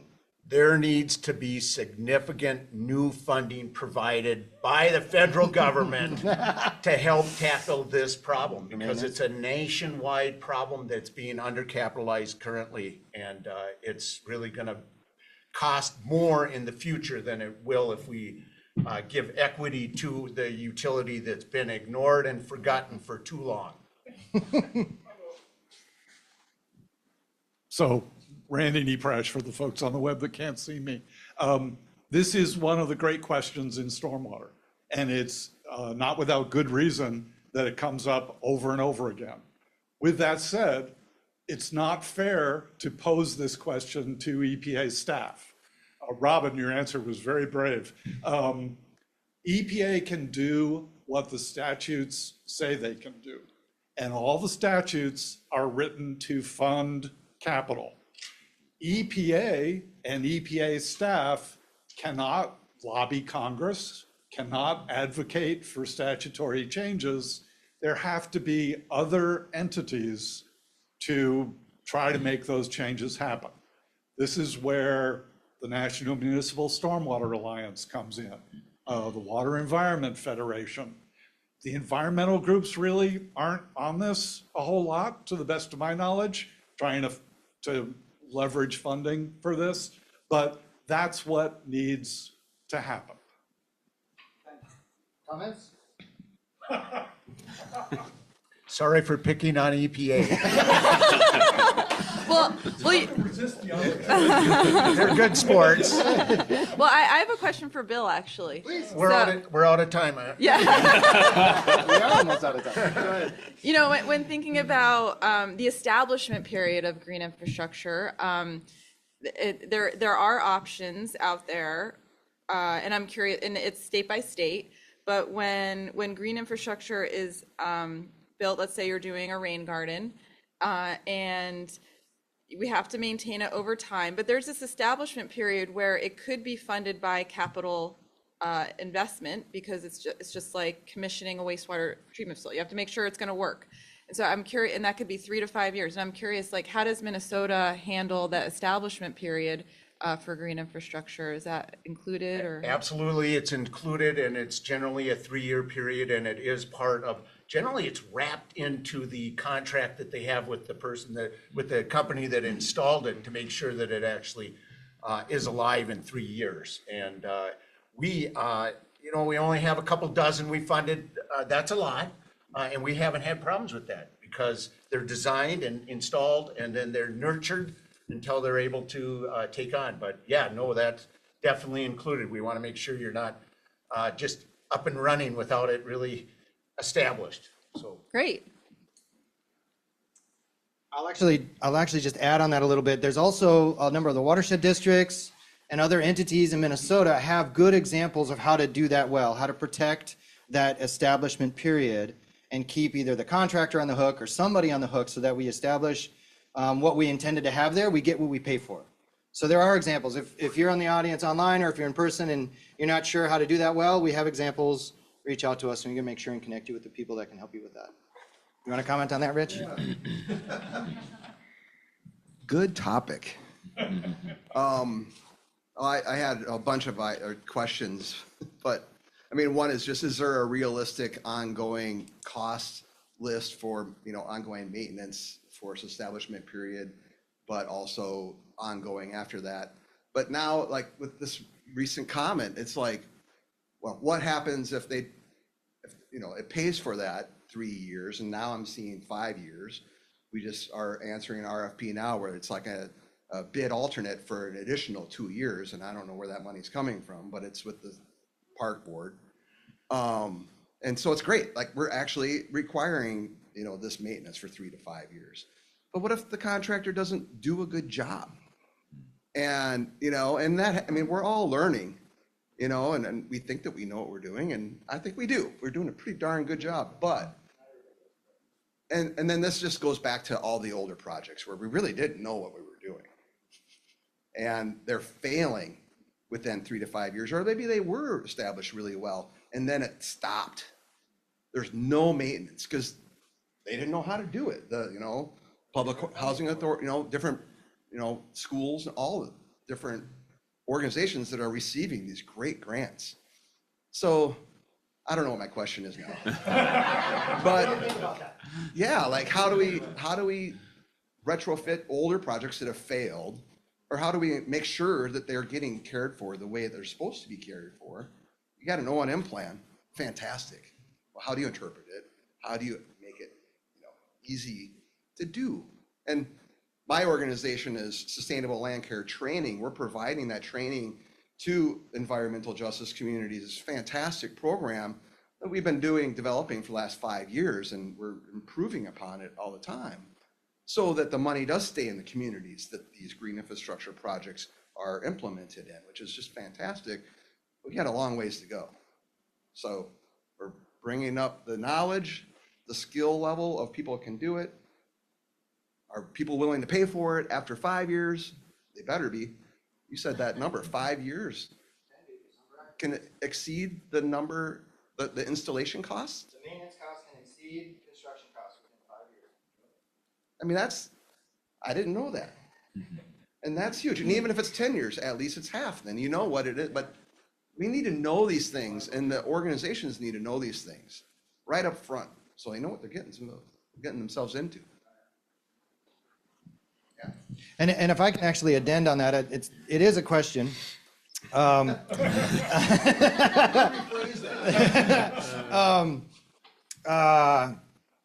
If I can addend on that, well, maybe I shouldn't. We're running out of time. But does anybody want to comment on that or respond to Rich's questions? I mean, I think it gets back to how is the community involved at the outset? Because if they don't feel like they've been listened to or there's not an investment in what matters to them, then we can't tap them to then maybe be a part of the maintenance or the education. So I think it's awesome that you have this organization where you are making it a learning experience, because when I'm on a mission to make sure that urban areas understand the value of nature, and so green infrastructure is a big part of that, and so showing why we need to take care of our planet and we need to bring more nature back into our cities is essential, and green infrastructure could be a way to do that. So we could think about it as maintenance, but it's also stewardship, and it's also how do we care for our environment and make our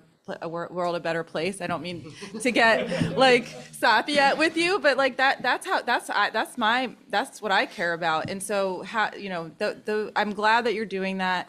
Let's bring communities to the table, have creative solutions, and then maybe maintenance won't be a problem anymore, because we all want to maintain our communities to make it as beautiful and healthy as possible.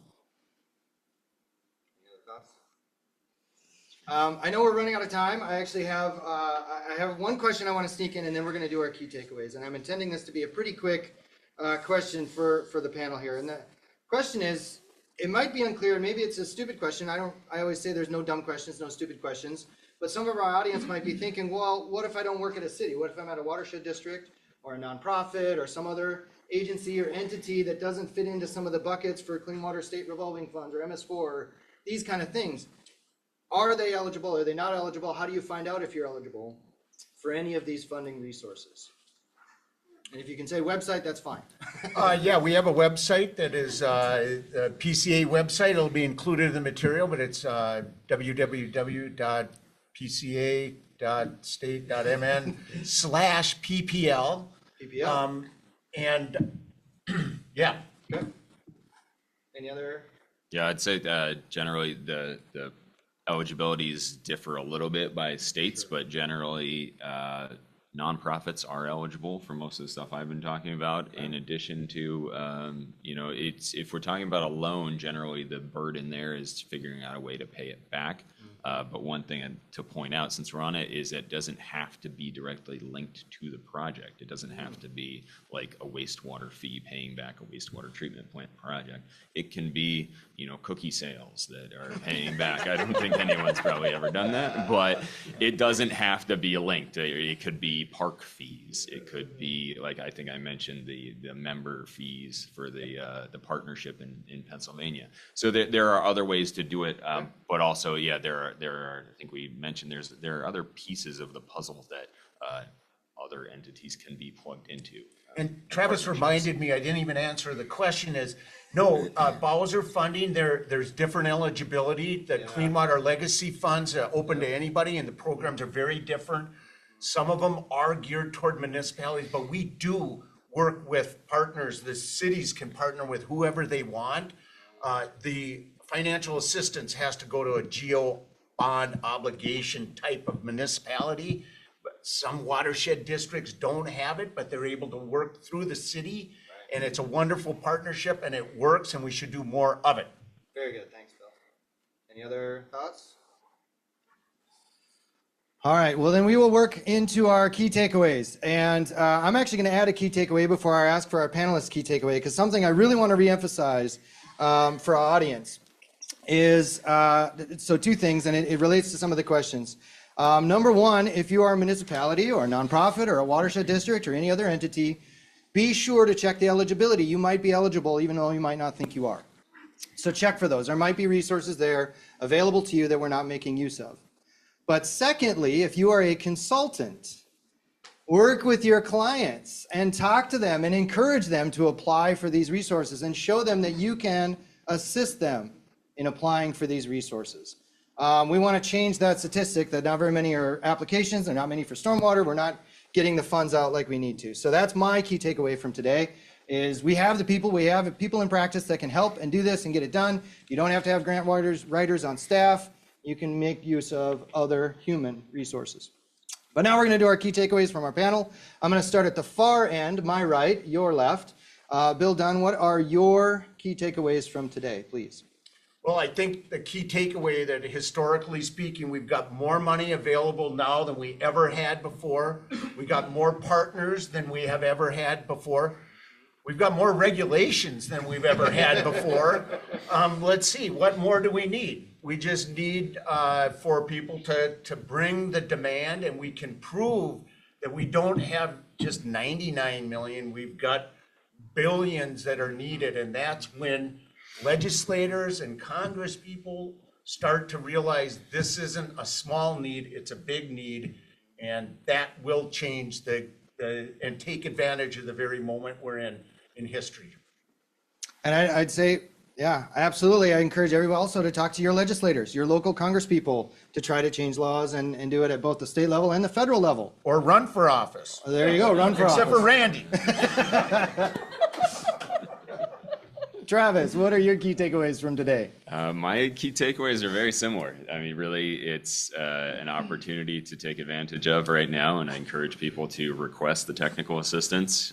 Don't worry about whether or not it fits. Just try it and see what happens. It's a really low entry cost. And then the opportunity, as Bill was mentioning, is really, pretty substantial right now.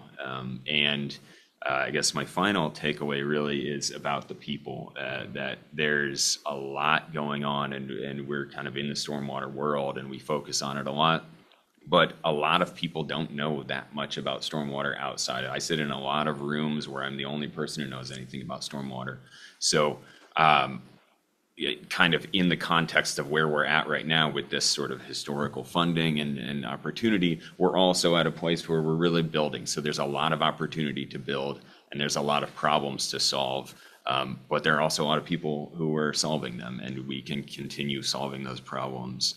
And don't get discouraged, because we will continue solving the problem. So that's really my biggest takeaway, is just continue having that optimistic look at the scenario in front of us and figure out how to get through these and make these things work that we're talking about. Wonderful. Thank you, Travis. Robyn, you get the last word. What are your key takeaways from today? Well, first I want to say that I've been very impressed with Minnesota's programs based on what Bill Dunn has had to say. So I think we need to do more case studies on the successes and for Minnesota and the municipalities and things like that. So I've learned a lot coming here. So I wrote a couple things down, and I think, focusing on collaboration and finding what is the unique need that your organization might have that you aren't being able to fill, and who else around you cares about the same things, and how can we all come together to solve the problems that we're looking for stormwater, or the other things that are very important to our communities, which we've all mentioned, like, having green space and places where we can gather, and dealing with all the hazards that are out there with extreme weather events and precipitation and the heat. So think big, multi-benefit. Really, that's what green infrastructure is all about, is figuring out how we can think about all those multiple benefits. And then find your champion. Who's that champion that can really lead the charge? Because if we don't have the champion, then it can all fall apart. So find that champion. And I like the optimistic mindset for sure. Things take longer than we think. And so we have to be persistent. You know, when I started at EPA in 2010, and I'm like, you know, I'm going to work on stormwater and adaptation in 6 months. It took me 6 years, right? So, and now I'm here, which is great. I have my dream job, but you have to work at it, finding the right opportunities, talking to the right people, and serendipitously, it'll happen. So keep moving forward and be determined. That's great. Great words. Thank you so much. Before we close, I do want to again thank our funding from the University of Minnesota Water Resources Center, Clean Water Legacy Amendment, the Clean Water Council of Minnesota, and our partnership with both the MPCA, Minnesota Pollution Control Agency, and St. Anthony Falls Laboratory, of course, and the Water Resources Center. I would also like to thank our keynote speakers, Robyn and Travis, our panelist, Bill. I would like to thank you, the audience, both in person and online, for joining us today. I hope you learned some things. I hope you got something that will help you do your job better or easier. Hopefully, we gave you some resources to get some more money to be able to do the job you want to do. So please check those resources out. Please also check our schedule for future Minnesota Stormwater Seminar Series events, and I hope to see you at one someday soon. Thank you so much again. Have a great day.